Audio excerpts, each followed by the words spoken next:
मेरे कर्तव्य में एक दायित्व है, महान संस्कार बच्चे को दे सकूं। तो अपना कर्तव्य पूरा किया मदालसा ने। बेटा योग की तरफ चल पड़ा, समाधि में बैठकर आनंद लेने लगा। यह एक बेटा राजा बन गया। मां बच्चों को लायक बनाकर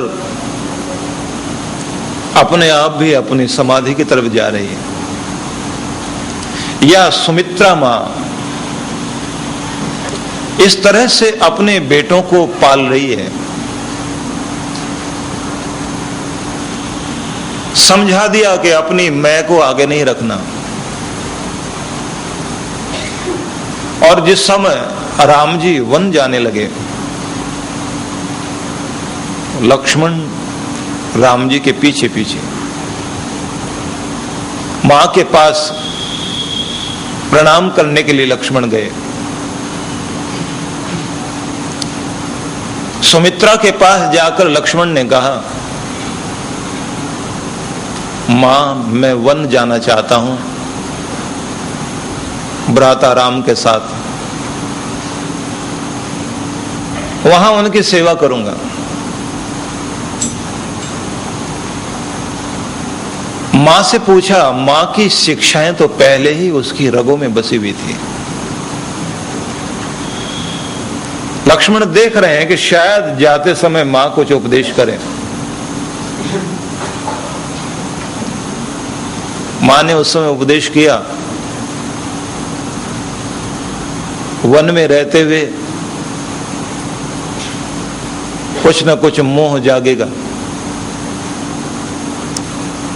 लेकिन तुम्हारे सामने लक्ष्य होना चाहिए सेवा।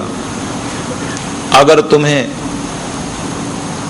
अपने पिता की याद आए,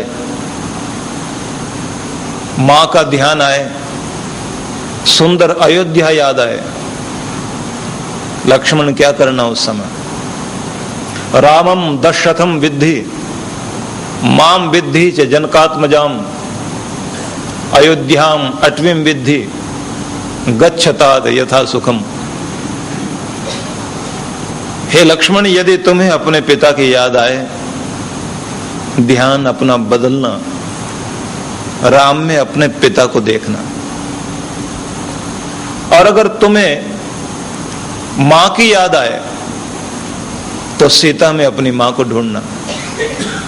और अगर अपनी अयोध्या की याद आए तो वन में खिले हुए जहां भी सुंदर फूल देखो, सोचना यही मेरी अयोध्या है।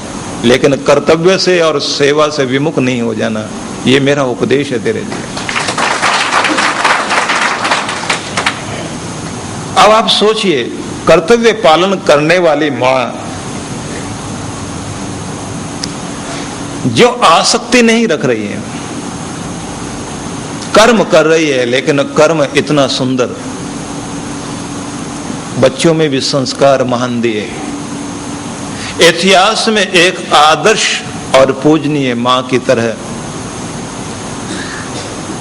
इस मां का नाम आता है।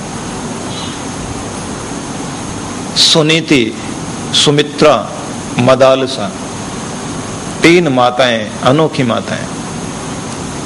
संतान का पालन पोषण किया, लेकिन अपने लिए कुछ नहीं चाहा। सुनीति ने अपने ध्रुव को समझाया था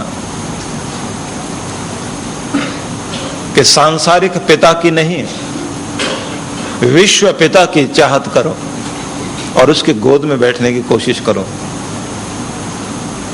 जो संसार की कामना करने वाली मां है, उस संसार के पदार्थों की कामना करेगी, स्वयं कुछ चाहेगी, ये मिल जाए वो मिल जाए, उसे दुखी होना पड़ेगा। लेकिन जो फल की आकांक्षा न रखकर, संग न रखकर, मोह न रखकर, आसक्ति न रखकर कर्तव्य परायण है, अनासक्त भाव से अपना कर्तव्य पूरा करती है, उसे किसी भी प्रकार का कष्ट नहीं होगा। जीवन को जीने का ढंग ही अलग हो जाएगा, जीवन में शांति रहेगी। देखा जाए तो संसार को जब भी हम अपेक्षा की दृष्टि से देखते हैं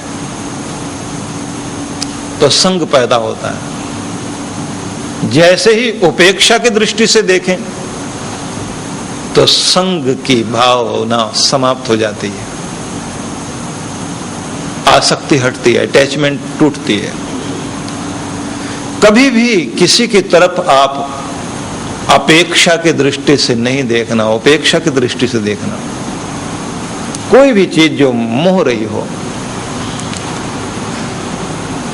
कभी रास्ते में चलते हुए आपने अगर बाजार में कोई चीज देखी हो,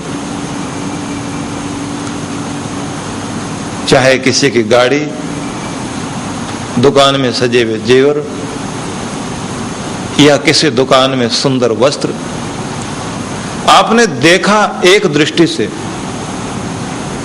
एक नजर डाले, अगर वहां आपकी उपेक्षा वाली दृष्टि है तो फिर आपका ध्यान सिर्फ देखने में हुआ, लेकिन आगे चल पड़े, वहां मन जुड़ा नहीं। लेकिन अगर अपेक्षा की दृष्टि से देखा, अच्छा इतनी अच्छी चीज यहां मिलती है, महंगी हो गई, हो सकता है ठीक दाम से भी मिल जाए। सत्संग में जाएंगे, उसके बाद वापस आते हुए एक बार तो जरूर दुकान में बात करके जाएंगे। अब सत्संग में भी आकर के अगर बैठे तो ध्यान किसी साड़ी पर, किसी जेवर पर, किसी वस्त्र पर, या किसी की गाड़ी देखी आपने, किसी शोरूम में कोई गाड़ियां खड़ी देखी, तो वहां ध्यान टिक गया, अपेक्षा से देखा ना। तो जैसे ही आप जाएंगे, आपका कहीं भी जाओ, कहीं भी बैठो, ध्यान बार बार उसी बात पर रहेगा, जरा एक बार देख तो लूं, इतनी अच्छी गाड़ी, इतना अच्छा मॉडल, अगर मेरे पास हो तो कितना अच्छा। अब यहां संग जुड़ गया।